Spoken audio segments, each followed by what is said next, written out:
안녕하세요, 조이쌤의 공부톡톡입니다. 조이쌤의 공부톡톡. 최근 정부가 사교육과의 전쟁을 벌이고 있어요. 심지어 사교육과 출제를 담당하는 수능 출제를 담당하는 평가원 사이에 카르텔을 의심하고 교육부를 감사하겠다는 뉴스가 나왔죠. 교육부는 사교육비 경감 대책을 2023년 6월 26일 발표할 예정입니다. 제가 그래도 아주 오랫동안 사교육계에 있었던 사람으로서 또 우리나라 정부에 아주 작은 도움이나마 되고자 이번 컨텐츠를 준비했습니다. 그래서 오늘의 조이쌤의 공부톡톡, 사교육자가 바라보는 사교육을 죽이는 방법, 지금 시작합니다. 조이쌤의 공부톡톡. 일단 가장 쉬운 방법은 현재 중국처럼 혹은 전두환 대통령 때처럼 사교육은 전면 불법이야! 금지야! 라고 하면 가장 좋은 방법일 것 같지만 실제로 지금 현대사회에서는 이제 개인의 인터넷 그리고 정보 교류 가장 활발하잖아요. 그러면은 좋은 방법이 아니에요. 오히려 여러 플랫폼을 통해서 요즘도 이제 당근, 숨고 하면서 이 핸드폰으로 과외를 다 찾으시잖아요. 사교육이 고액 과외로 다 대체될 가능성이 높아요. 그러면 오히려 고액 과외를 받을 수 있는 수도권 지역의 학생들이 더욱 유리해지고요. 그런 고액 과외를 받을 수 있는 고소득층 자녀들이 더 유리해지게 되는 거죠. 그래서 가장 근본적인 방법은 뭐냐면 사교육을 죽이려면 대학의 서열화가 사라지면 됩니다. 경쟁을 해야 되는 이유를 사라지게 만들면 되죠. 공교육에서 기본적인 지식을 그냥 배우고 고등학교까지 집에서 가장 가까운 학교에 대학에 가가지고 공부를 이어나갈 사람은 이어가고 대학에 불필요한 사람들은 가지 말고 하면 되겠습니다.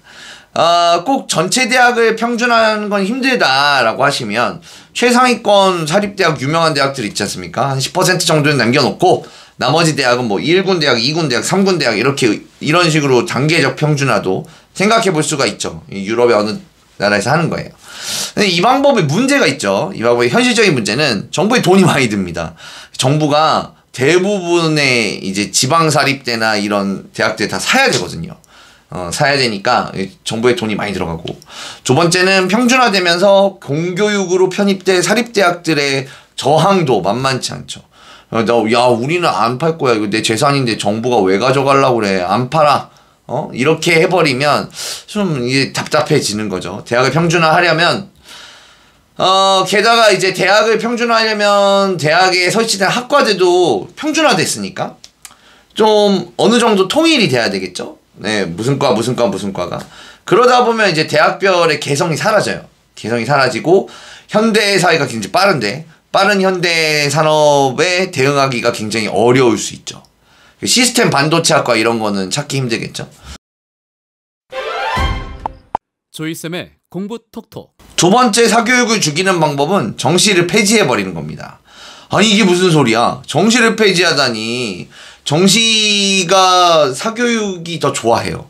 정시가 폐지되면 일단 재수학원은 전체적으로 문을 닫게 됩니다. 전체적으로. 재수가 없어지는 거예요. 대부분의 기성세대 저를 포함하여 기성세대 부모님들이나 학부모님들은 정시로 대학을 갔단 말이에요. 그러니까 정시 100%로 하면 나 때처럼 사교육이 지금처럼 과열되지 않고 축소되겠지라고 생각하시겠지만 정시는 한 가지 유형의 시험으로 60만 명이 시험을 보는 거잖아요. 그러다 보니까 학원의 입장에서는 정시가 훨씬 좋습니다. 학원의 입장에서는 하나를 준비해가지고 60만 명한테 수업을 할 수 있으니까요. 반면에 수시, 학교 내신, 학교의 시험은 학교마다 스타일이 다 달라요. 학교마다 교과서도 달라요. 단원도 달라요. 그러다 보니까 학원에서 학교의 내신을 준비하는 거는 여간 어려운 게 아니에요. 다 따로따로 커스터마이징을 해야 되니까. 그래서 수시가 확대되면 될수록 사교육 축소됩니다. 대형 학원 다 없어져요. 이렇게 되면은 학교의 성적으로만 대입을 보게 되겠죠. 정시가 없어졌으니까. 그러니까 명문 학교가 사라져요. 명문 고등학교 이런 게 없어지겠죠. 뭐 정시로 잘 보내니까 입시 실적이 좋은 거지. 1등급은 어느 대학, 2등급은 어느 대학 이렇게 다 잘리면 전국의 어느 대학도 다 어느 고등학교 가도 다 똑같은데 명문 고등학교 자체가 없어지는 거죠. 그래서 우리나라의 고교 평준화에도 기여하게 됩니다. 지역 격차도 사라져요. 지역 발전에도 이바지할 수 있습니다. 그렇죠? 근데 이 방법의 문제는 뭐냐면 내신에서 밀린 학생들에 입장에서 생각해보면 좋은 대학에 갈 수 있는 길이 많지 않아요. 1학년 때 내신 하위권인 학생들은 공부할 의욕이 없어지는 거죠. 아이, 난 텄다. 됐다 이제 난 이렇게 돼버리니까 수능으로 일발 역전 이런 거 없고 재수 못하고, 그러니까 국가가 학생들의 패자부활전 기회를 빼앗아간다는 비판을 들을 수가 있어요.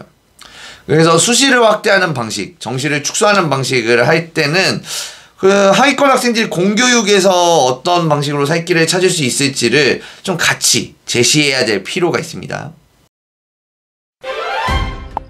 조이쌤의 공부 톡톡. 세 번째는 특목고를 없애버리는 겁니다. 사교육을 줄이는 방법이죠. 아니, 정말 좋은 방법이에요, 사실.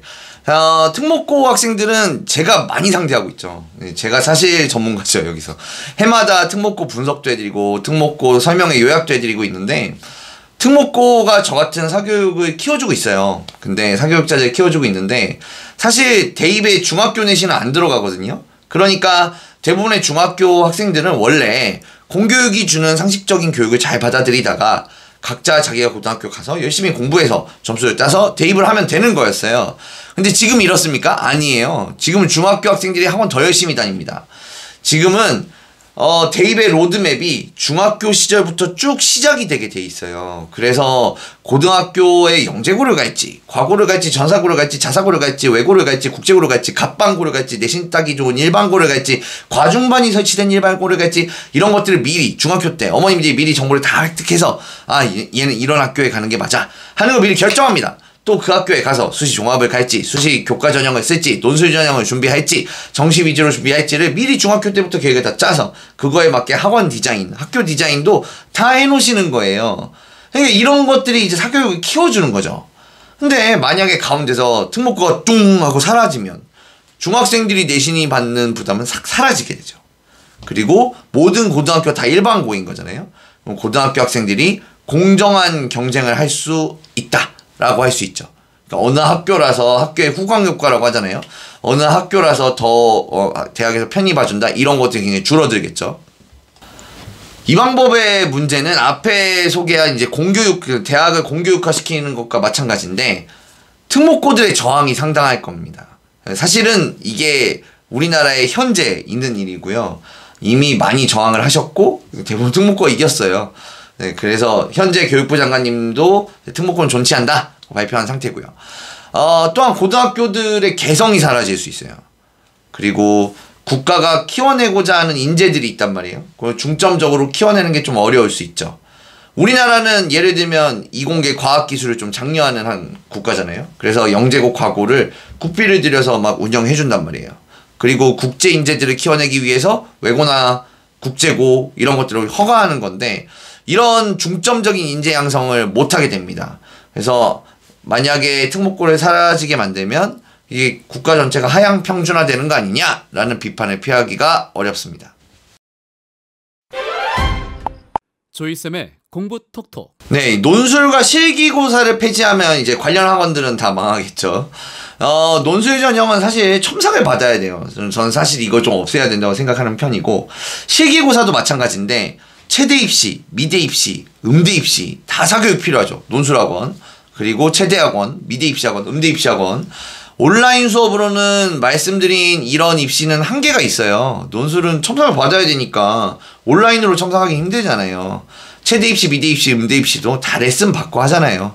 그래서 수도권 학생들이 이런 입시에서는 압도적인 유리함을 갖고 있다고 보셔야 됩니다. 오프라인 학원에 다녀야만 준비가 가능하니까 이런 전문 입시학원, 논술, 체대, 미대, 음대 전문 입시학원들 다 어디 있겠어요? 학원가에 있습니다. 이런 전형들을 폐지하면 대학교에서는 반발이 있겠죠. 운동할 친구들 뽑고, 미술할 친구들 뽑고, 음악할 친구들 뽑는 건데 어느 정도 실력을 갖고 있는지, 어떻게 하는지 보지도 못하고 어떻게 뽑냐 하고 저항할 가능성이 굉장히 높고요. 학생들의 입장에서도 아니 난 운동하고 미술하고 음악할 건데 공부를 해야 되냐, 체대, 음대, 미대 가고 싶은데, 이런 불만이 생길 수가 있습니다. 조이쌤의 공부 톡톡. 사실 이 컨텐츠 준비하면서 현존 교육제도가 굉장히 미묘하고 수정이 어려운 영역이다라는 거를 좀 보여드리고 싶었어요. 이렇게 하자는 게 아니고요. 네, 뭐 대학교를 국가가 다 사라 막 평준화해라 막 그런 게 아니라 요즘 이슈가 되고 있는 국제중 자사중이 있는데 그건 좀 제외했어요. 아직은 좀 마이너한 이슈인 것 같아서. 사실 국제중 자사중도 좀 문제가 될 것 같아요, 앞으로. 사실 사교육을 완전히 없애기는 어렵죠. 누구나 자기 재산을 써서 자녀들을 더 좋은 출발선에 서게 해주고 싶잖아요. 자본주의적이고 자유주의적인 입장에서 이런 것들을 막기는 참 어려워요. 사실 정부가 교육을 수정하고 건드리잖아요. 그러면은 그 제도에 대비하는 내용으로 사교육이 자꾸 움직입니다. 그래서 자꾸 국가가 중앙에서 통제하고 바꾸고 하면은 오히려 사교육 입장에서 되게 좋아요. 우리나라는 국가교육위원회라는 교육협의체를 갖고 있습니다. 이게 국민의 대표자들이 들어가서 우리나라 국가에 대해서 논의하고 어떤 방향으로 갈지 정하는 건데, 우리나라 민주사회잖아요. 시민의 협의체를 통해서, 원래 민주사회의 개혁은 큰 과오를 피하기 위해 대의민주주의에서는 변화가 느리지 않습니까? 천천히 개혁을 해 나간다면 국민들의 큰 저항 없이 올바른 교육제도를 만들 수 있다고 생각합니다. 지금까지 조이쌤의 공부톡톡이었습니다. 좋아요와 구독 땡큐.